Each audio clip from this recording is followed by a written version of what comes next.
Gallbladder, as we all know, is a that is found within the floor of the liver. It is embedded in the hepatic tissue.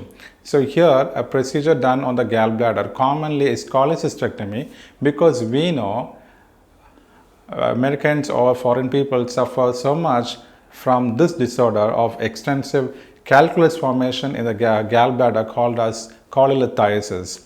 So this is a very common procedure that is being done in the foreign countries, so which is cholecystectomy, which is complete removal of the gallbladder itself. Here again we need to know whether it is an open technique or a laparoscopic technique, and then along with this gallbladder is a physician also doing a visualization of the duct, so which is nothing but the cholangiography.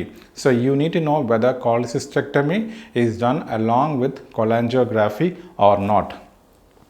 Next is pancreatectomy. You know, pancreas is a fleshy organ which is a most important for insulin secretion, maintenance and secretion of insulin hormone. If there is any traumatic injury or if there is any acute conditions like acute pancreatitis or pancreatic cyst, here the surgeon might go for the removal of pancreas, which is pancreatectomy. We need to know whether it is a partial or a total removal of pancreas.